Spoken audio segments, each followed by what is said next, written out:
नबी सलाम अलैका। तो हल्का है यारा तो बरेशम की तरह, रज़्म हक को बातिल हो तो फौलाद है मोमिन। यहाँ पर बात उलट है, आज उठने के लिए तैयार ही नहीं। कश्मीर के अंदर एक कर्फ्यू लगा हुआ है, वहाँ बच्चियाँ लुट रही हैं, यहाँ पर मुसलमान सिर्फ एक दूसरे को खींचने में लगे हुए हैं। बर्मा के अंदर माओ बहनों के पिस्तान काट कर लोगों ने कबाब बनाकर खा लिए। चाइना के अंदर 20 लाख मुसलमानों को उन्होंने कैद कर दिया। और चाइना के अंदर मुसलमानों के वीडियो देखा कि एक बच्ची को ना, बहन को उन्होंने दरख्त के साथ बांधकर पहले उसका नाक काटा जिंदा, फिर उसके कान काट, फिर उसके जिस्म की चमड़ियां उतारी। तो यार आपने और मैंने नहीं आवाज उठानी तो किसने उठानी है? अंग्रेज तो बड़ा वाकई और रात दिन हमारे खिलाफ काम कर रहा है, हम जो हैं उनके तलवे चाटने पे लगे हुए हैं। अंग्रेज रात दिन, उसने अगले दिन इसराइल में उन्होंने एहतजाज किया, उन्होंने बहुत बड़ा पोस्टर उठाया हुआ था। पोस्टर के ऊपर क्या लिखा हुआ था? Khyber is the last chance.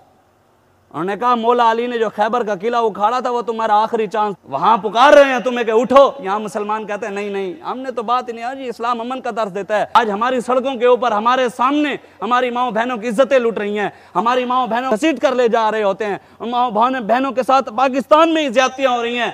आप और मैं उनके लिए आवाज नहीं उठा रहे। कहते हैं कि यार वो तो फलां की बेटी है, उसने कुछ किया होगा तो बहन की इज्जत ही नहीं रही, इसलिए वो आज हमारी गैरत मार रहे हैं। चार दीवारी के अंदर अगर गैरतमंद भाई हो ना, चार दीवारी के अंदर दो बहनें और उनके भाई चार हों, किसी की जरूरत नहीं होती चार दीवारी के अंदर घुसकर उन बहनों की इज्जत लूट सके। आज इस्लाम की चार दीवारी के अंदर करोड़ों भाई हों और इस्लाम की चार दीवारी के अंदर से हमारी बहनों को उठाकर ले जा रहे हो, तो मुसलमानों की गैरत कहाँ गई? आज जो बात करे जी मौलाना साहब आपने ये बात ही नहीं करनी, ये नहीं करनी, क्या ये दीन नहीं है? आपने जी सियासत की बात ही नहीं करनी। सियासत तो इस गंदी सियासत की हम बात ही नहीं करते, हम तो उस सियासत की बात करते हैं जो मेरे आका व मौला ने मस्जिद नबी में की। मेरे आका व मौला ने मस्जिद नबी में बैठकर फौजी छावनी बनाई, वहां फौजें तैयार कर कर जंगों के लिए भेजा, और मेरे आका व मौला ने वहां पर अदालती निज़ाम कायम किया, वहां पर मदरसा भी बनाया, वहां पर गरीबों की मदद की, वेलफेयर भी बनाई। सब कुछ तो मस्जिद नबी में हुआ। अबू बकर सिद्दीक ने सियासत की, उमर फारूक ने की, उस्मान गनी ने की, हैदर करार ने की, हसन हुसैन ने की। आज आप कौन सी बात करते हैं? इस सियासत की तो हम भी बात नहीं करते। वो तो अल्लामा इकबाल भी कहता है, जानता हूं ये मगरिब का जमहूरी निज़ाम, चेहरा रोशन अंदरों चंगेज खान। वो कहते हैं इनके तो चेहरे तो रोशन है, अंदर से चंगेज खान से भी जालिम है ये। इन्होंने मुसलमान माँ बहनों की इज्जतें लूट लूट कर खा गए। आज यहाँ पर जी गरीबों के लिए घर बना रहे हैं, गुलाम बना रहे हैं। हमारे उस इलाके में, खानपुर वाले इलाके में एक इलाका है जमालदीन, तो उस इलाके में जो MNA है ना, वहाँ आबादी को उसने अपनी ज़मीनें दी हुई हैं उनको रहने के लिए, भी तुम इसमें रहो।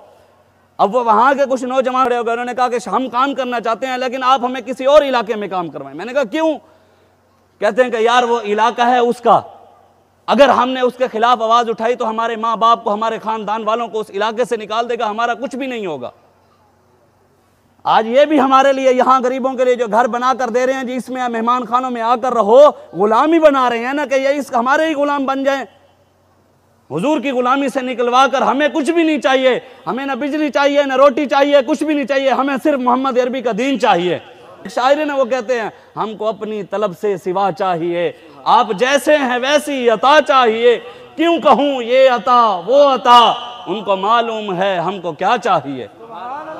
आज आप उठें रसूलुल्लाह के दीन के लिए। हमारा ना मकसद है तहरीक का, ना हमने किसी को गिराना है ना किसी को उठाना है, हमने तो सिर्फ मोहम्मद अरबी के दीन को ऊपर लेकर आना है। हमारा तो और कोई मकसद ही है ना। हमने किसी को कहा कि कभी किसी ने, आपने सुना है कि बाबा जी ने कहा मेरा नारा लगाओ? तहरीक का तो ये मकसद ही नहीं है। हमारा तो मकसद है सिर्फ मोहम्मद अरबी का नारा लगाओ, और वो नारा लगाएंगे तो पाकिस्तान बचेगा, हुजूर का दीन आएगा तो पाकिस्तान बचेगा। आप उठेंगे तो पाकिस्तान बचेगा, आप ना उठेंगे तो वो रब है, वो लेकर आएगा इंशाअल्लाह दीन। आप उठें। आज यहाँ पर गुस्ताखान रसूल के साथ क्या हो रहा है? उनको जी यहाँ से रिहा कर दिया जाता है। जो आशिक रसूल था, गाजी अलमुद्दीन को भी 1929 में फांसी दी गई और मुमताज कादरी को भी आज फांसी दी गई। तो फर्क क्या हुआ पाकिस्तान बनाने के बाद? आशिकान, वो हमारे इलाके का एक शायर है ना, सराकी शायर है, साडे मुल्क दे विच जेड़ा है वासी, मतलब बसने वाला। आप जैसे कहते हैं ना जो इस मुल्क के अंदर रहते हैं, बसने वाले, वो सराकी में कहते हैं साडे मुल्क दा जेड़ा है वासी, वो है परेशान उकू है उदासी। वो कहते हैं हर बंदा ही परेशान है, हर बंदे को उदासी है। इन्होंने रोटी भी छीन ली है, इन्होंने कारोबार भी छीन लिए हैं, ताजिर भी परेशान है, किसान भी परेशान है, गरीब भी परेशान है, अमीर भी परेशान, सब परेशान है। कहते साडे मुल्क दे विच जेड़ा है वासी, उहो है परेशान उकू है उदासी। अदे अजब कानून है जफर ही मुल्क दे विच, गुस्ताखें को माफी ते आशिक को फांसी।